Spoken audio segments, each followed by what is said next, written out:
ఆంజనేయ స్వామిని జగన్నాథుడు బంగారు గొలుసులతో కట్టిన కథ మీకు తెలుసా?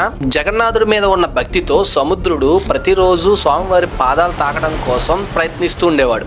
అలా ప్రయత్నించిన ప్రతిసారి పెద్ద సునామీ వచ్చినట్టు పూరి మొత్తం మునిగిపోయేది. ఈ సముద్రుడిని ఎలాగైనా కట్టడి చేయాలని తన ప్రియ భక్తుడైన హనుమంతుడిని పిలిచి, హనుమ, నాకు నీ సహాయం కావాలి.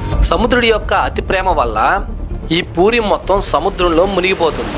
సముద్రుడు ఈ నగరంలో రాకుండా ఉండడానికి నువ్వు ఇక్కడే సముద్రం ఒడ్డున నిలబడి సముద్రం పూరి నగరంలోకి రాకుండా కాపలాకాయి. ఈ పూరి నగరాన్ని నువ్వే కాపాడాలని జగన్నాథుడు హనుమంతుడికి చెప్తాడు. అది విని సంతోషించిన హనుమంతుడు సముద్రం దగ్గర కాపలాగా ఉంటాడు. దాంతో హనుమను చూసి సముద్రం చాలా ప్రశాంతంగా ఉంటుంది. కానీ పూరి గ్రామంలో ఎక్కడైనా రాముడు భజన వినపడితే హనుమంతుడు పరిగెట్టుకుంటూ అక్కడికి వెళ్ళిపోయేవాడు. హనుమ లేని సమయంలో మళ్ళీ సముద్రుడు సునామీలా నగరం మీదకి విరుచుకు వచ్చేది. దాంతో జగన్నాథుడికి కోపం వచ్చి, మారుతి, నిన్ను ఎవరూ ఆపలేరు, సో నాకు వేరే దారి లేదు, నిన్ను కర్తవ్యం అనే గొలుసుతో ఇక్కడ కట్టేస్తానని చెప్పి పూరి సముద్రం ఒడ్డున ఆంజనేయ స్వామిని జగన్నాథుడు బంగారు గొలుసుతో కట్టేస్తాడు. ఆ ప్రదేశంలోనే బేడి హనుమంతుడి గుడిని కట్టించారు. ఆ గుడిలో ఎప్పటికీ బంగారు గొలుసుతో కట్టేసిన హనుమంతుని విగ్రహం ఉంటుంది. హనుమంతుడు అక్కడే ఉండి పూరి నగరాన్ని ఇప్పటికీ కాపాడుతూనే ఉన్నాడు.